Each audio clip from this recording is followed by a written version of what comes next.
Welcome to this session where we're going to discuss contemporary best clinical practice for transcatheter aortic valve implantation.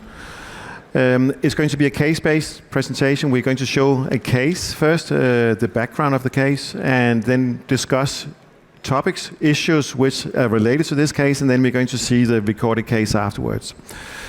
My name is Lars Sondergaard. I'm a cardiologist based in Copenhagen. It's my pleasure to moderate this session with my colleague, Ole de Backer, also from Copenhagen, of course. We have some excellent panelists, Giuseppe Tarantini from Padua in Italy, Alfonso Elasi from Milan in Italy, Anmol Sonavave from India, and John Rosé is going to be our chat master here, also from India. We have 3 learning objectives for this session. First of all, we're going to see how pre-procedural assessment can be used to optimize the procedure. We're going to understand why it's important for some of these patients to choose a certain valve platform to have the optimal outcome. And then finally, we're going to discuss about implantation technique, also again to optimize long-term outcome for the patients. So I think let's start straight away. Look at the patient we're going to discuss. This is a younger patient, 68-year-old female. You see she's not that small. Her body surface area is 1.8 square meter, so not a tiny lady. She got a history of hypertension, pre-existing coronary artery disease, had a PCI of RCA a few years back. She was referred due to severe aortic stenosis, and she is now in function class 3, also have edema, no angina. She had an echocardiography when she was admitted with us, showing she had a severe aortic stenosis, small opening area of 0.4 square centimeter, and very high gradient.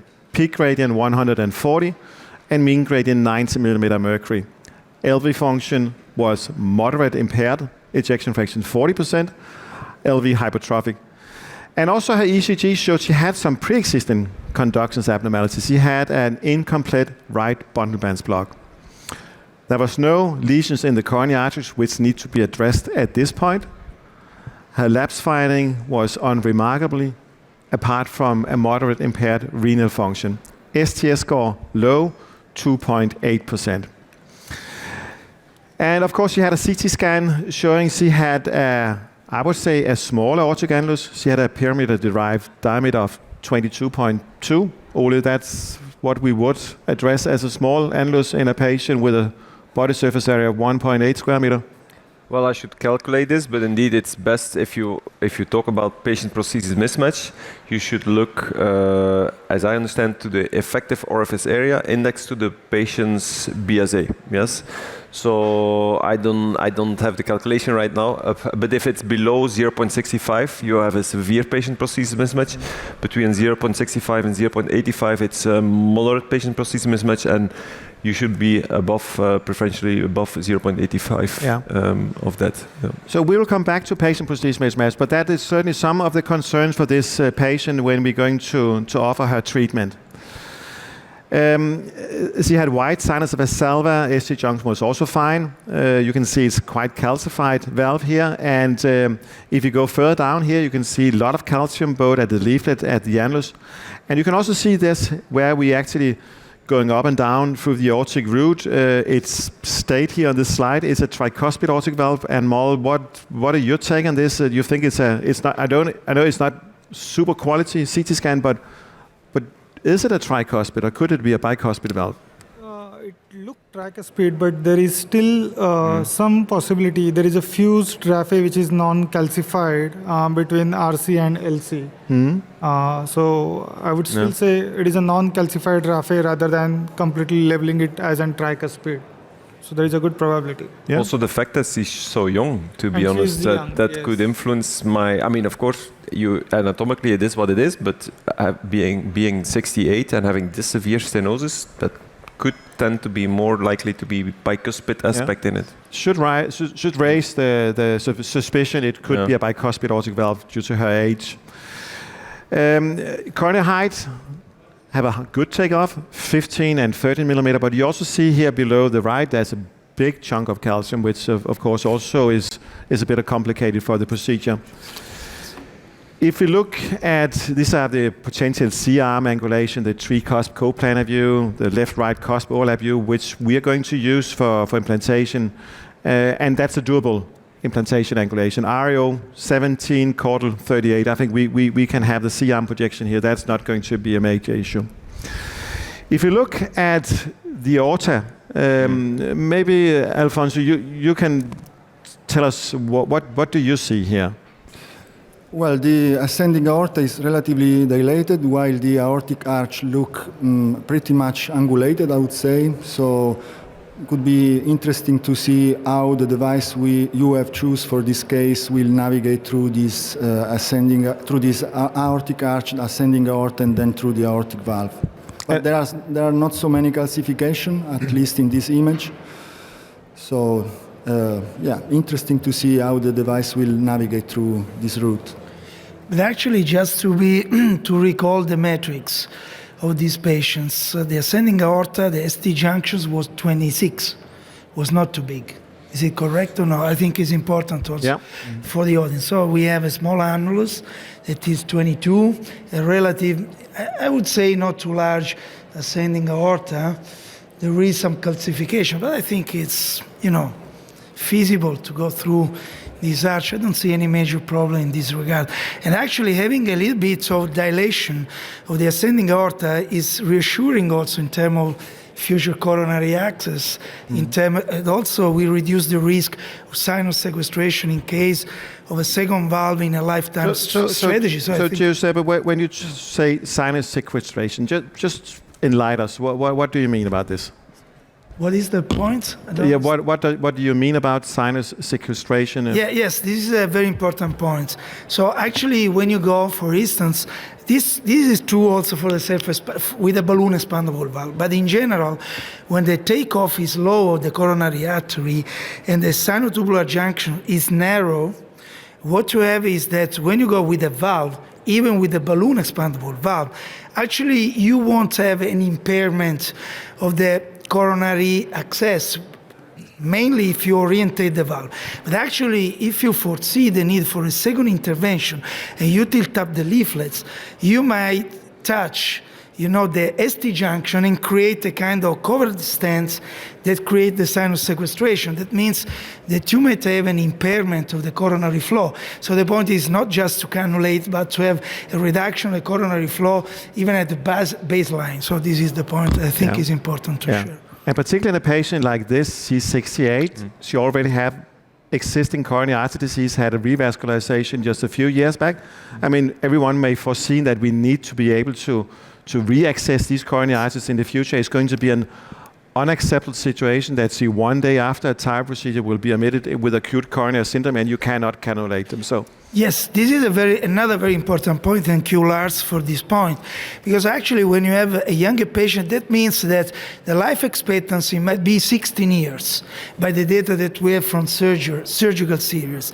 So actually, we need to select a valve that is, first of all, orientable, need to have a very low profile because we don't want to have a patient prosthesis mismatch, low rate of pacemaker, but actually it's important to select a valve that is possible to orientate, as I told you, and actually that have an open cell design that is a very open cell design that permit to get through with going for a selective cannulation of the coronary artery. So now we are discussing many different technical aspects that matter a lot in the choice of the first valve in a lifetime patient strategy. We'll come back to all these aspects. We have plenty of time to discuss it. But one more point I just wanted to highlight here. I think looking at this bicuspid type 1 anatomy, the stroke incidence is relatively higher in bicuspid compared to tricuspid. Say again, Emal, what's higher? The bicuspid anatomy, it is a type 1. Yeah. And the stroke incidence is relatively higher in bicuspid compared to tricuspid. The arch looks relatively much suitable for cerebral protection device as well. Yeah. And anyways, we'll require a good predilatation. So I think thought to protect the cerebral circulation should be. That's one point for you. So what do you think when you have the doubt that you say this is not a zero bicuspid, it might be 1 or 2 that's with partial fusion, etc. Do you think in your experience it's important to go with the balloon, not only to reduce the gradients and to guarantee a better access of the valve, but also looking at the inflation of the balloon, that the displacement of a balloon might be, a second clue to say that probably we stay in a kind of, let's say, bicuspid-like anatomy. What you do in your practice? Yeah, man. Do you trust in the balloon I think position? if you use self-expanding technology in patient like this, very calcified, we would do a pre-dilatation up front, no matter whether it's a bicuspid or tricuspid aortic valve. We will not be too aggressive. We will often look at the minor axis of the aortic valve and choose the balloon size for that. Pre-dilatation is to facilitate better expansion of this stent frame, but we don't want to have a risk of annulus rupture. But just going back to what we discussed before, because we had this discussion, bicuspid, tricuspid. Ole, if you look at this morphology, what does that support? No, I wanted to add that actually. I mean, indeed, you have that little bit dilated ascending aorta, maybe that subcoactatio kind of like arch. So indeed, it all fits a little bit in that phenotype of bicuspid. I agree. To be honest, the aorta looks relatively dilated compared to the annulus. Yeah, and then exactly. Kind of reason the anatomical features is in favor of potential bicuspid valve. So this ascending aorta would support it could be a bicuspid aortic valve, despite the CT scan really didn't give us the full answer on that. Yeah. So, But probably also based on this point, we should discuss why a patient of 68 years old with a bicuspid aortic valve disease and a severe aortic stenosis should undergo TAVR instead of SAVR. I mean, we had a very an important point that we need to discuss related to the dimension of our annulus, which is probably the key point for this patient. I think that's a very important topic. I mean, we haven't decided how we're going to treat the patient yet. Everyone know how we're going to do it, but let's let's keep it for a while. So let's just complete this the CT scan. The final thing we want to look at is the patient suitable for a transfemoral approach. I think we can all agree. It's good size vessels, non-calcified, non-tortuous. So this is a good case for a transfemoral type procedure. So go back to your questions, Alonso. Now let's pretend we are a heart team. I know we miss a surgeon here, but the patient could potentially be everyone agree the patient need a new aortic valve? Yeah. Should it be a surgical aortic valve replacement, or should it be a TAVI?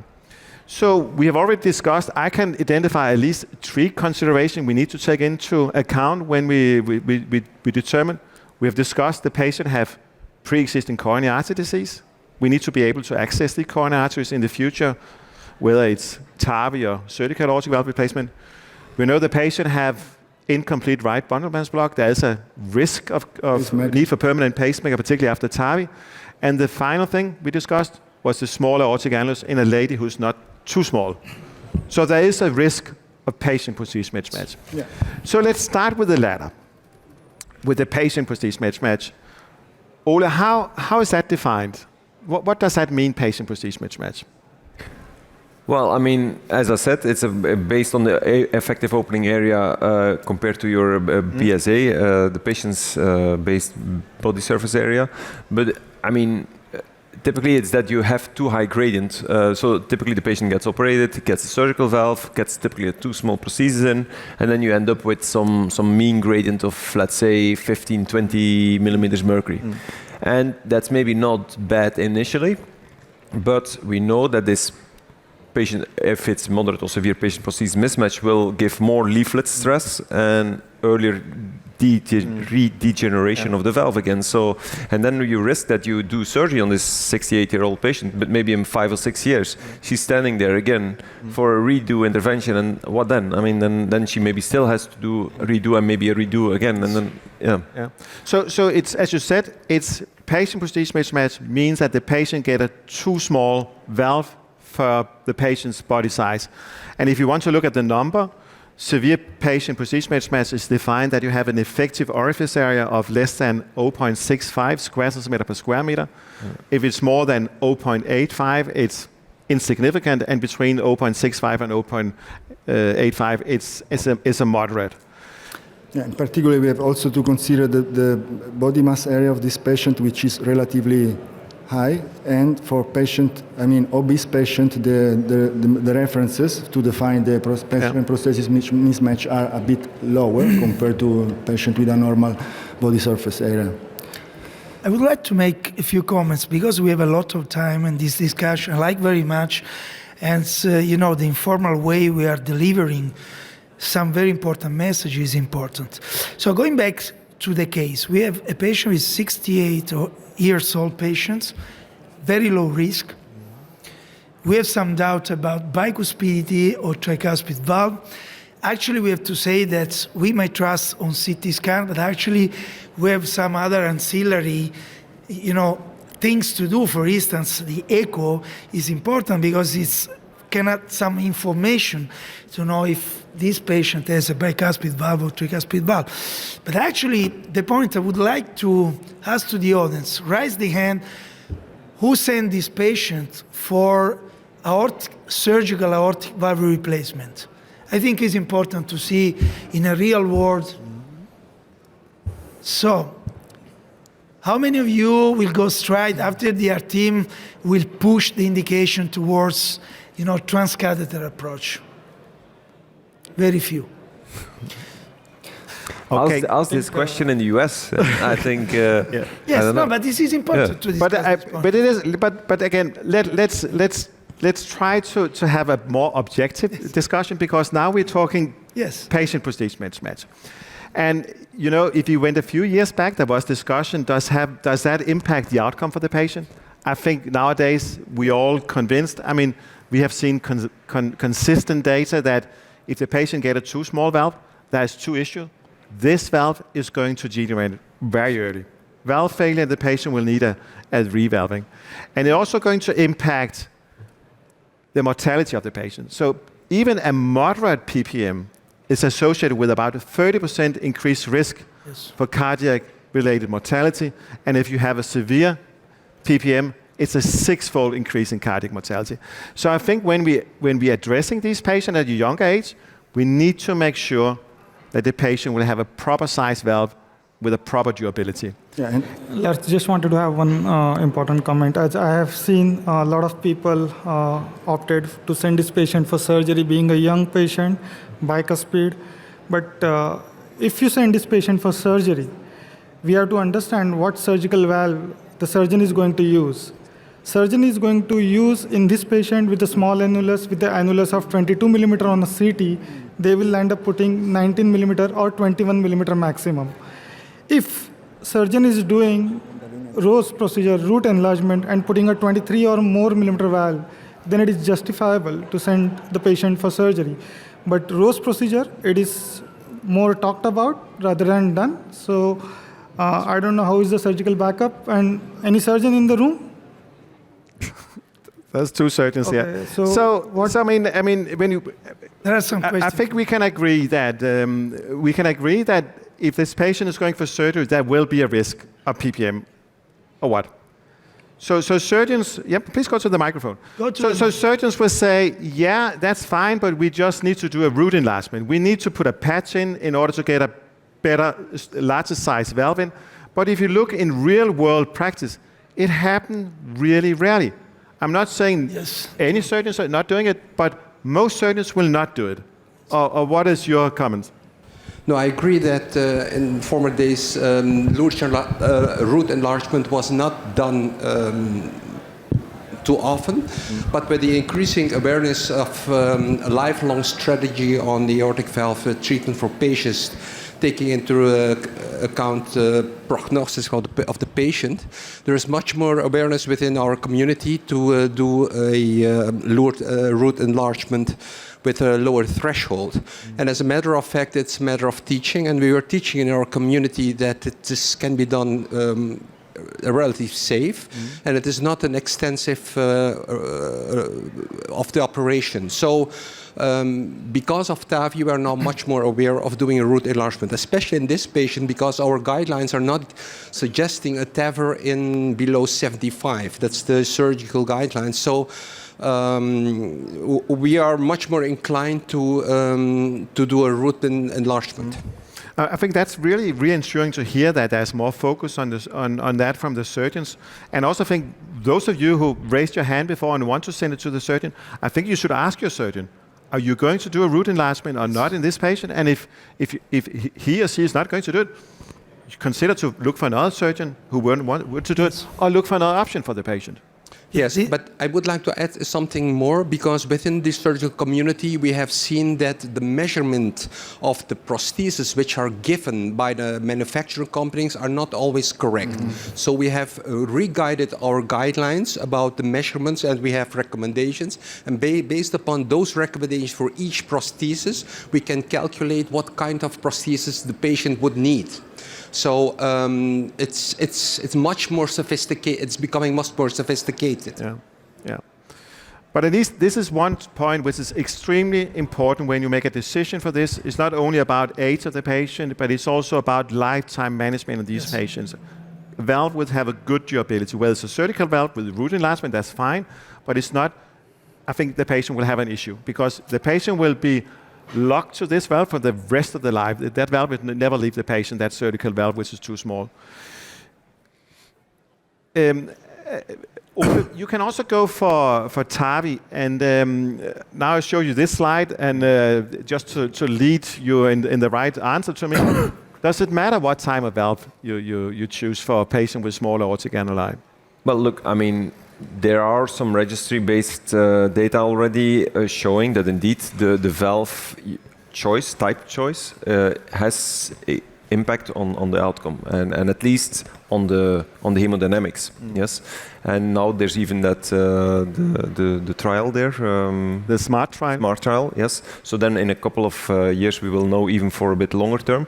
But true, I mean, I think if you work in a small annulus, what you typically, the belief is that if you can avoid to have the leaflets in that narrowest spot, that bottleneck area there, and you can put the leaflets supraannular, have the leaflets out of this narrowest part and have a supraannular leaflet position, that this optimizes to have a better hemodynamics, a bigger effective opening area, and also lower gradients on this valve. Yes, so that's different if you have an intraannular leaflet position, typically, especially with the short stent framed, because there's a difference with if it's high, because then the posts are still typically, or the commissures are sutured up higher on if the stent frame is higher, but especially if like the valve you show on the left side on the screen, so that's a short stent frame, balloon expandable. So there the commissures, there are kind of 800 sutures to hold these commissures, these leaflets. So you visually see this. If you look on top from the valve, you see that it takes space into the opening area. The leaflets were not open 90 degrees up. No. They will be restricted then. Exactly. So that has clearly, that has shown, you can see this in a lot of studies already, that typically in the Salvic, all the big trials, TAVR versus surgery trials, if you talk about the SAPIEN and the Evolut trials, for example, you see that in the Evolut part, which also has a supraannular leaflet position, they have typically always larger opening areas, lower gradients. Yeah. Yeah, there are also there is some data recently published where balloon expandable valve was compared versus a self-expanding one, propensity match analysis in patients with a small aortic annulus less than 40 millimeter square area, and the incidence of PPM was significantly lower in the self-expanding one versus the balloon expandable one. Then there are also other data coming from registries reporting an incidence, even with self-expanding device, of severe PPM around 10%. So this is a very important issue for us. We are facing with this recently compared to surgeons. And so for this reason, the selection of our THV, of the correct THV, is fundamental to try to reduce the incidence of this phenomenon. So Alfonso, you said it's very important for you. So when you in your institution make a decision that this patient will be best off going for TAVI, will you also make a decision based on the risk of PPM where you choose one platform or another platform, or is it going to be your mood is today? Or? No, of course. It is really important to consider the anatomical feature of the patient. In this case, the aortic annulus perimeter, the perimeter of the LVOT, which we know have an impact in terms of increase the risk of PPM. And these 2 points are very important, along even with the sex of the patient, the BMI, to decide the best THV for our specific patient. And in this case, if we would be directed to TAVI, I would go for a self-expanding device with a supraannular design.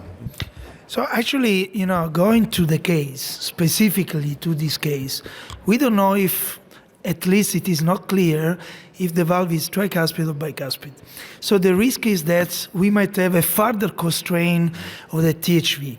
So actually, the most cited paper related to PPM is the one of Han on JACC intervention that shows clearly that the rates, the combination of moderate or severe PPM is significantly higher when you go intraannular compared to the supraannular valve. So specifically to this case, we have a small annuli. We don't know if the valve is bicuspid, so the valve might be further constrained during the implantation. So for sure, is more than just an option, the self-expandable supraannular valve.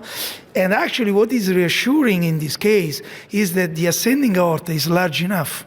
So you have room to re-engage the coronary artery, mostly if you select a valve that is orientable. So all these things restrict our final choice for this case. Even in addition to not only the concern about patient prosthesis mismatch, this patient also had coronary artery disease. She underwent. We'll come to that in a minute. Yeah. So we'll give you just all you got. I wanted to actually make exactly the same comment, but one additional comment. So indeed, because it's so calcified and bicuspid-like, indeed, this small annulus, actually this valve you're going to implant is never going to expand all the way to the annulus size. It's going to be restricted. And then another thing, if it's so calcified and bicuspid again, having these leaflets just a little bit supraannular, it's nice because if your stent frame is very constrained or even asymmetrical, elliptical or whatever, but then if it's just a couple of millimeters higher, then at that level, the leaflets will be more symmetrically expanded. So there will be not what is it called? The leaflets, the coaptation will be much nicer. Yes. So let's leave patient prosthesis mismatch. I hope we have enlightened what. And finally, there is another point. Considering the possibility of bicuspidity, when you go into annular, the asymmetry of the valve is for sure worse compared to the asymmetry of a supraannular valve. This is another thing that on the bench is clear, so I think is important also to put into the basket this point in the discussion. Pardon me if I interrupted. Yeah. So let's move from patient prosthesis mismatch to one of the other concerns. That is that the patient have pre-existing coronary artery disease. We need to make sure that we can access the coronary artery disease. Giuseppe, you already mentioned about sinus sequestration. There's other hot topics about how to ensure it. Maybe you can explain for the audience in the room, what do we mean about commercial alignment? So actually, as you can see by this nice slide from Lars Sondergaard and Ole de Becker, so when you go down with the prosthesis, you need to have the commissure away from the coronary. As you can see on the left-hand side of the slides, you see that the commissure, it is like tent-like. If you stay in front of the coronary, actually you might be, a tricky engagement of the coronary artery, so you need to do some difficult technique or acrobatics to get through the coronary, and this is not the way to go. I think in 2023, all the self-expandable valve need to be orientated in a patient, especially in a 68 years old patient. On the right-hand side, when you orientate the valve and you use the cusp overlap, probably we will discuss this point later along with the case, you stay totally away with the commissure compared to the origin of the coronary.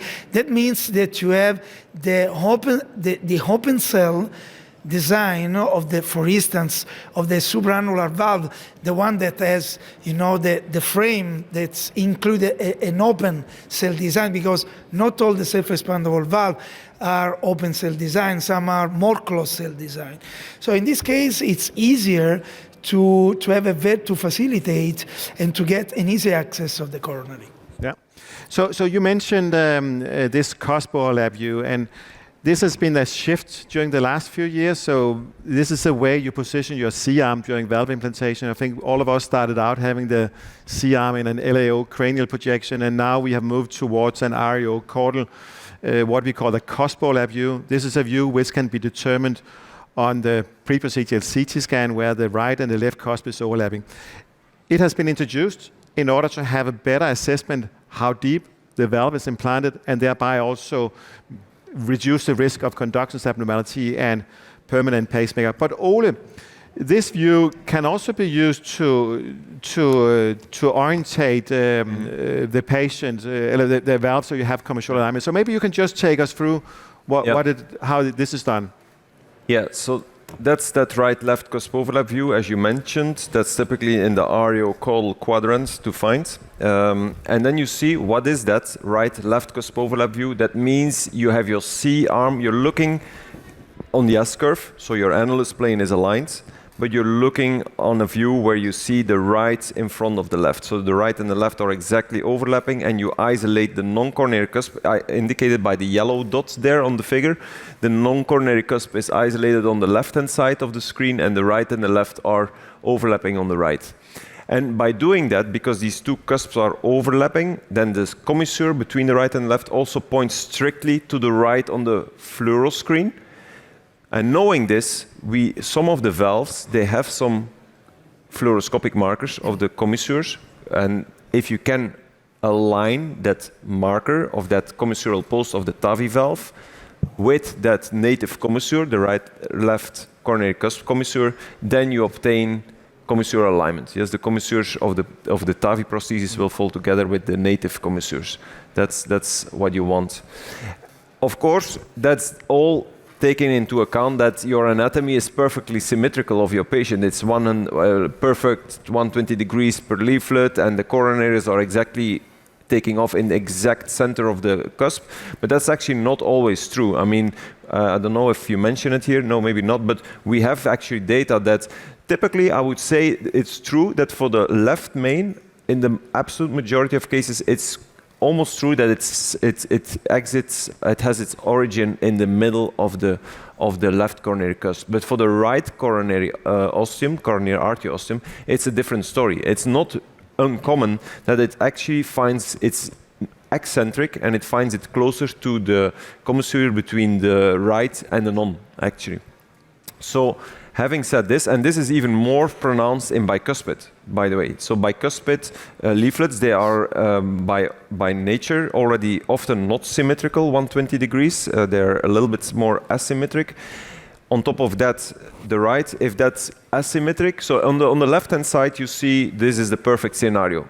Textbook, 120 degrees leaflets, and the coronaries, the coronary, you see the right coronary is already not, this is the scenario actually where there's an eccentric right coronary artery ostium. But you see on the left-hand side, that would be, if we keep on using the strict right-left cusp overlap view, we're gonna overlap the commissures, but maybe our post of our TAVI valve is gonna fall, I'm gonna go back, is gonna fall together with that commissure, and then you see your commissure of your TAVI valve is going to come very close to the right coronary artery ostium. So you could optimize this by a small correction, not using the cusp overlap view, but the coronary ostia overlap view. So it's very easy. You just mark the two ostia of the left and the right coronary artery. You make sure that your C-arm, your fluoroscopic view, transects these two ostia, and then you will, of course, have, I don't know if this marker works, but, but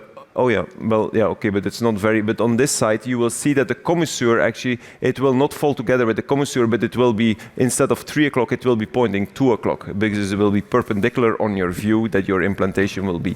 So you won't have perfect commissure alignment, but you will maybe do a better job for your coronary access. This is also determined on the pre-procedural CT scan. One thing you can take into consideration, is this a dominant or non-dominant right? If it's a non-dominant right, maybe just forget about it and focus on the left. Giuseppe? Yes, just to stick to the points of Ole, to be very, pragmatic. Actually, this mismatch between the cusp overlap view and the coronary overlap view is mainly seen in bicuspid valve.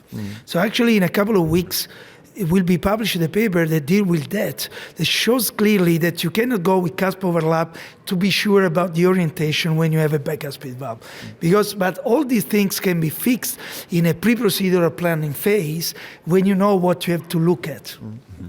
Just one point on this commissural alignment. Only just in the continuation of your things, for the audience understanding, so commissural alignment is more feasible for tricuspid and less feasible for bicuspid or coronary anomaly arteries? Or how much is the variability we anticipate in bicuspid so that do we really have to worry about it and concerned about the bicuspid aortic valve and commissural alignment, or it is not? Can I answer? Yes, sure. So actually, I can tell because the paper that's is going to be published is from my institution. The mismatch is to about 25%. Actually, we cannot say that the cusp overlap is not the way to go. It's suboptimal. So to be perfect, you need to go for coronary overlap. But actually, the point, there is another things to consider. For instance, if, like in this case, you might have a RAFI that is towards the left main, the problem is only related to the right, because there is a displacement of the valve based on the unexpansion of the RAF. So there are different things to consider.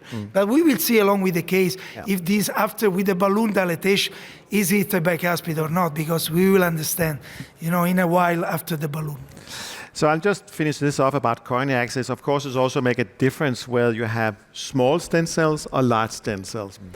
And then move it to the final issue with this case. Patient have pre-existing incomplete right bundle branch block. We know this patient is a high risk for new onset conduction abnormality. And I think if you go a few years back, people will say this was a benign complication, that the patient had a pacemaker.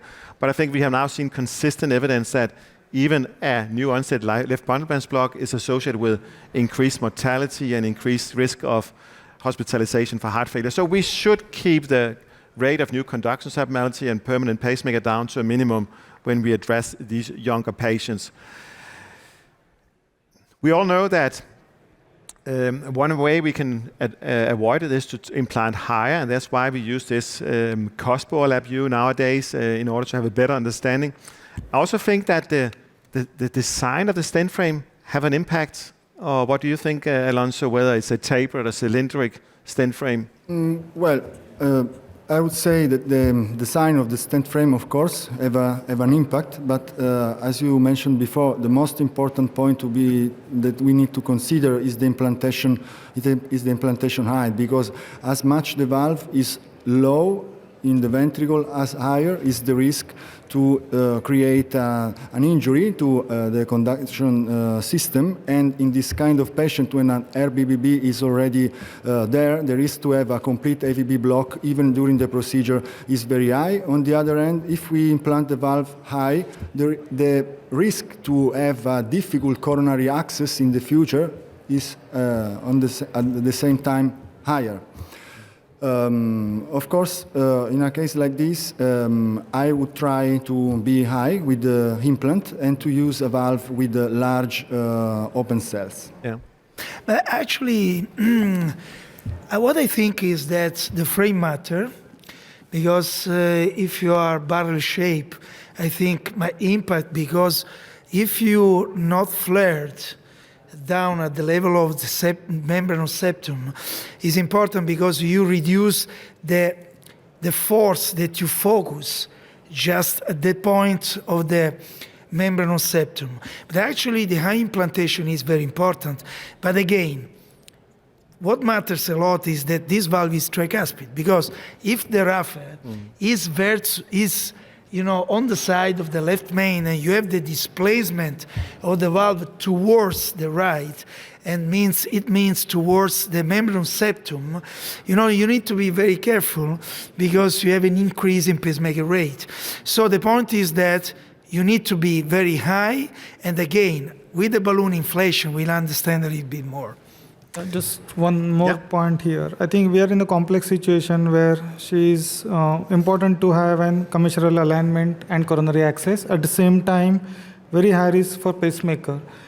I just have a question to all panels. If you implant the valve a little higher, you might get away from a pacemaker. But don't you think there will be a concern to have a skirt taking little up and making little more difficult for the coronary access? That's a good question, because high is not always good, because it may jeopardize the access to the coronary arteries. But I think if you have common shoulder alignment, you at least partly overcome that. We were talking about this Casper Labview. I'm going to show this one and ask you, Ole, to explain what that actually means here for implantation. Should we try to use that board? Yeah, you can do that. Yeah? Okay. Maybe let me try if that works. That could be good, maybe. If that pen works, so I can quickly make a drawing, I think. Yeah, it works. So that's the S-curve of the native anatomy, and then you have the S-curve of the TAVI valve. Yeah. So the this S-curve is all the C-arm projection where the aortic annulus is aligned with the imaging plane, and the S-curve of the delivery system is all the C-arm projection where you have no parallax in your delivery system. Yeah. So that's indeed the, and this is the annulus, and this is the THV. Yeah. THV. So ideally, I should almost have two structures. Let's say you have an annulus plane and you have the TAVI valve. And if they are the ideal scenario for us to implant a structure and to judge the depth of one structure compared to the other structure, they should be in the same plane. You should see them in the same plane, yes?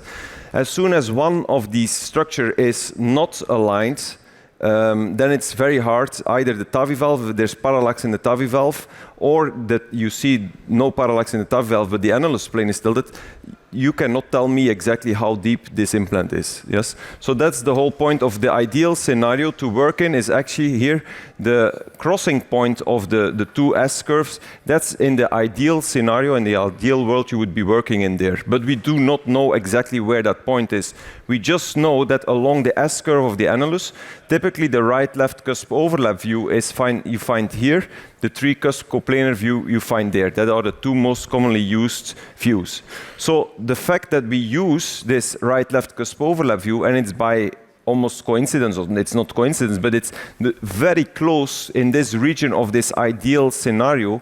That's why we like to work in the right-left cusp overlap view, because if we work there, we only have a small tilt in the annulus plane, or if we stay on this S-curve, strictly on the S-curve, maybe we only have a small parallax in our TAVI valve. So our judgment of the depth is going to be pretty accurate. On the other hand, if we work in that LAO view here, and we want to take the parallax out of our TAVI valve, self-expanding technology, typically that's what we do in the past. We went to an LAO, we went to some caudal view in order to make sure that for sure there was no parallax in our TAVI valve, but then we induced actually a lot of tilt in and parallax in our annulus plane. So then you cannot judge completely correct. Typically what you see there, if you take out in this view, if you work in this view, what you will see is that your TAVI valve will be aligned. Yes, so you see there's no tilt in it, but your annulus plane will be as follows, that your left and your right will be there. So this is your non-coronary cusp hinge point, your left, and the right coronary cusp, right coronary hinge point will be floating somewhere upstairs, like above it. So you can, if you give contrast, you see the non-coronary cusp, the left coronary cusp, but actually towards your right coronary cusp, you're maybe much deeper. So your judgment of that depth is totally not accurate. Yes, that's actually the real benefit of working in a right-left cusp overlap view, and that's what if you get the slide up, that's just what it says there. Yeah. So the distance between the two curves are much smaller. So let's go to the case and see how this was executed. TAVI in local anesthesia, right femoral access using ProStyle for pre-closure, 14 French introducer sheet for crossing the valve, doing pre-dilatation. RV pacing in this case because the patient was a high risk for complete AV block, pre-dilatation respecting the minor axis of the aortic annulus, 20 millimeter balloon, and using a hydro valve. So Anmol, just explain to us what is a hydro valve? I think this is bovine pericardium supraannular platform. It is a self-expandable valve. It has a unique feature, like they have a very flexible system. It has an high radial strength at the inflow portion, where the valve can anchor. It has a cylindrical, it is not a flare design, which reduces the conduction abnormality. It has a very large open cell design, which can accommodate almost 15 French sheath or 15 French access. So the coronary access is much easier after this valve. And it has a supraannular system where we have an best hemodynamics and low gradients. That's great. So maybe we can put the recorded case on now. So welcome to Copenhagen, where we're going to show you a transcatheter aortic valve implantation using the novel Hydra valve. My name is Lars Sondergaard. I'm here with my two colleagues, Ginter Spilauskas, Ole de Bager, and also have here our scrub nurse, Louise. You can show us what you have done so far. The contralateral TAVI side, we have just a venous access because we're going to pace, of course, on the RV pacing. And then we have a 6 French access for our pigtail. Yeah. And then now we're going to make the puncture for TAVI. We know from CT we want to aim mid-femur head. And we're going to do it ultrasound guided. So let's demonstrate how we can do this. So you can see here Oles have identified the common femoral artery, and he's now putting some local anesthesia in, and he can also use the ultrasound to guide where actually to position it just above the vessel. Again, remember the patient is fully awake. There's only local anesthesia. There's no sedation for the patient. So, of course, good local anesthesia is really important here. And now you see the needle is coming down. You can see Ole is now here just in the middle of the artery. So I think that's a good calcium-free position. So next here, we're going to first introduce a standard short 6 French sheet.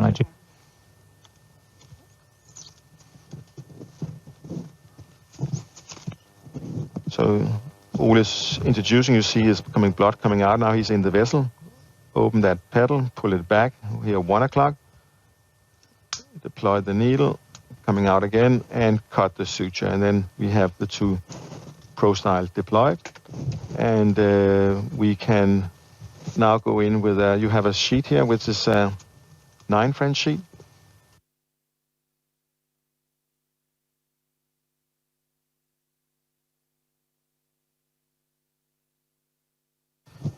So this Hydra 26 millimeter is the delivery system is comparable with a 14 French sheet. We use the Syntron sheet from Medtronic, which I think is have a nice profile and also it's quite hydrophilic. We wouldn't expect any major issues here because the vessel was quite large and non-calcified, and see that 14 French sheet is coming nicely up. Nice, yeah. This patient got incomplete right bundle branch block, so that's why we want to have RV lead instead of doing LV pacing.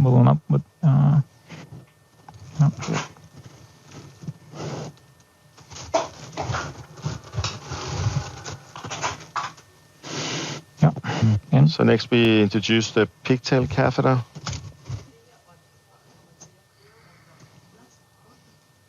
All right, good. You can already now see that it's quite calcified aortic valve here. So now I think we're ready for crossing the valve. We went to the Casper Labview, which in this case is REO 15, caudal 35. And this is actually also not only for implantation of the valve, but also a quite useful view to crossing the valve, because we know that we need to search just here on, in this case I would say just on the right side of the pigtail catheter. Well done, Ole. There's certainly a high gradient, no doubt about that, severe aortic stenosis. So we got a gradient of 124 millimeter mercury, so really severe. Diastolic pressure in the aorta is 42, and end diastolic pressure in the LV is 24. So we're going to recall these 2 numbers and compare it after valve deployment. So next is to introduce the stiff wire. Again, as I said before, we're using the pigtail catheter to have a good position of the wire in the LV without risk of getting entangled in the mitral apparatus. I hope that's sitting nicely. This is a stiff wire from Boston Scientific. It's the Sapphire guide wire. It's pre-shaped wire, comes in 4 sizes. This one is the smallest one, the extra small. And then I think we are ready for pre-dilatation. We normally respect the minor axis of the aortic valve, and in this case it was 20 millimeter. So the balloon is a 20 millimeter balloon. Start placing. Pressure's down. Yes, that's enough. Yeah. And okay. And you can come off placing. Yeah. And now we take the 14 French sheet out, which is comparable with the size of the delivery sheet for the Hydra valve. Yep. You can zoom in here. We have this nose cone. We have the capsule. At the end of the capsule, there's a radiopack ring here. And then you have the inline sheet here, which make it 14 French comparable. Okay. That goes very smooth in. Yeah. Okay. And also it's a very flexible system. You will see it'll take very tortuous anatomy, acute angulation of the aortic arch very easily. We need to go LAO. And also if you have horizontal aorta, it's a quite nice valve to use. You can get coaxial alignment almost no matter how challenging the anatomy is. Yeah, we'll finally make that small king there. Yeah. Feed the wire a little. Yeah. It's okay, Ollie, it's okay. It's okay. I'm giving you some negative rail. Yeah, so I took it nicely, yes, the arch. Yeah. So we're going back here for the implantation view in RAO 15 and caudal 35. So we see the nose cone, we see the radiopack ring. Yeah, all right, that's true. And then you see those 2 set of markers, the 3 markers at the first intersection and the 3 markers at the third intersection. So what we want to aim for is to have these 3 markers just above the aortic annulus at the final deployment. So I can also just show the handle here. You see there's this knob, you go, the principle go counterclockwise to deploy the valve, counterclockwise to recapture. And then we have the black one here. So if at the end when the valve should detach from a delivery system, if that's not possible, this is actually an active mechanism to detach the tentacles from a delivery system. So maybe we should just start here. We'll just have an injection just to see where we are, because there's quite a lot of calcium. So there's a risk that the pigtail is not sitting all the way down in the bottom of the cusp. You see there's a chunk of calcium a little bit lower. We should probably go a little bit. So I think that will be an ideal position to end up if you can. Okay, that's a good spot to start. So Gintis is now slowly going counterclockwise. You see that radiopack ring is now leaving the nose cone. The first part of the capsule is empty. Just continue pacing here, and we'll pace a little bit faster when we come to the middle phase where the stent frame is flaring out before we got annular contact. You have a small contrast. So you can go up to 130 here. One small contrast injection. You can do that. I think that's okay. Again, remember you have all that calcium below where the pigtail is sitting. So just go, just stay that pacing. You go up to 140. Continue. We're on a deeper side. I haven't. No, I don't think so. Okay. No, the calcium is lower than the pigtail indeed. It's true. Okay. I think it's fine. Pressures are low, but they will be recovering. And you can go down to 120. Go down to 100. Stop here. Yeah, I would stop and here too. We go to another. Try to come off pacing. Let's see.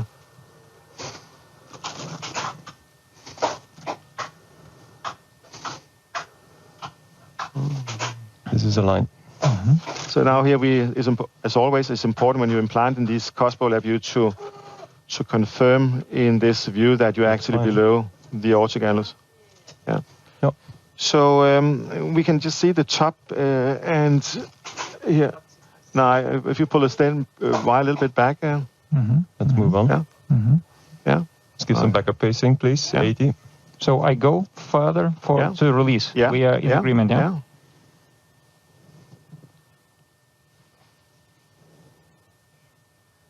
Was the rhythm.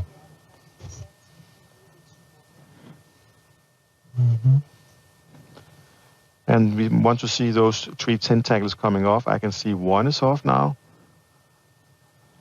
I'm at a hard stop. You got the full stop. So, okay? so if you rotate on the black one here counterclockwise and take that screw off, Totally off. yeah, pull it out, and you go counterclockwise on the black one. Oh, it's it's released free, yeah. actually already. But that's a way to bring it free. So it came off here. Yeah, it helps really. Good. Yeah. So I Okay, think we're ready to come out. Let's keep the wire in. Keeping. I'm trying to, manipulate your nose Yeah, but cone. push the wire out. Yep. Thinks it's nice. I mean, let's see in. Okay. Yeah, Should we and wait? we Let's can reload. we can close here. So you go opposite here now on the blue one. To bring again, close the capsule, bring the nose cone down to the sheet. Maybe. Yeah. And then we can have the 14 Regular French sheet is back ready, in, and we can do our assessment whether anything further is needed. Yeah, we are closed, Okay, I that's think. great. Maybe we should just do a post-dilatation here. Yeah. So what balloon did we decide on? So we used 22, eh? 22 balloon. We probably need a little bit more faster pacing here.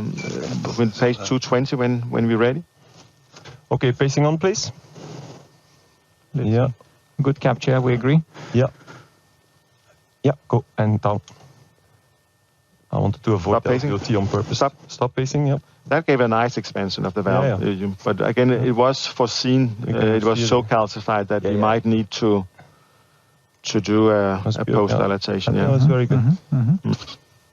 I think, also, just eyeballing on the calcium here, I think you have a very nice position. Only you're about 4 millimeter below the annulus, so which is too, exactly where we want to be. Even 2, 3 there, I think, on the non. Yeah. So let's put a picture into the LV. Let's do some hemodynamic assessment, and then let's do a aortic root injection. There. Yeah, we are just eyeballing. It looks like we got a nice separations between the diastolic pressure and end-diastolic pressure. We can do some recording. We had 42 before in the aorta. We got 50 now. That's better. We got 24 in the LV. We got 23. That's so this certainly does not indicate any significant. Rather small anatomy, no gradient. I think it's also important here that we don't have a gradient. We have a reverse gradient. Yeah. So we'll record this, and we can do an aortic root injection. We can maybe MAC 1 and move table a little bit.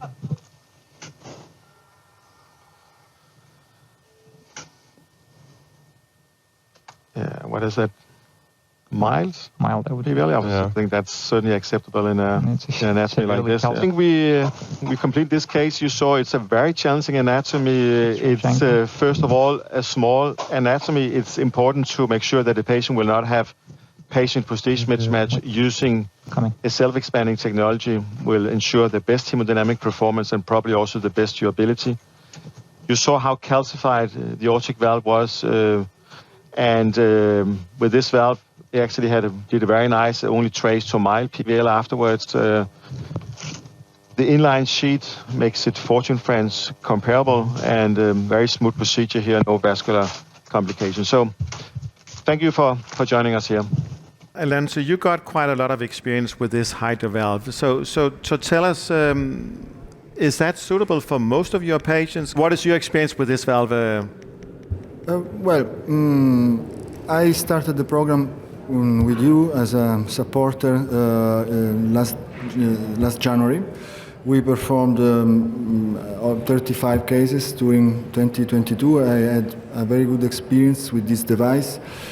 Of course, the anatomy of the case you've chosen was a very challenging anatomy because the valve was heavily calcified, probably a bicuspid aortic valve. I had also some cases in bicuspid aortic valve.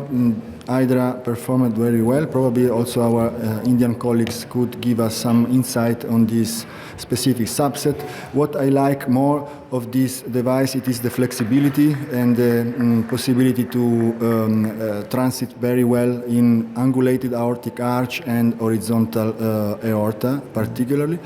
It is a valve with a specific design, as was mentioned before. It is relatively tubular, no flare in the ventricle. The cells, the open cells are very large, almost 15 cells. the leaflets are in a supraannular position. So these features make this valve a good and a new potential tool in our laboratory to manage patients with specific anatomic features with aortic stenosis. So I think we come to the end of this session. Everyone is keen to come out and for dinner. So I hope this was a good discussion for you to learn more about contemporary best clinical practice for how to do the workup of the patient, identify potential risk, how to try to optimize the outcome for the patient, and also understand that it actually sometimes makes a difference what kind of platform you choose. So I want to thank all of you for participating in a great discussion, for you to attend this session, and enjoy your evening. See you again tomorrow morning. Thank you.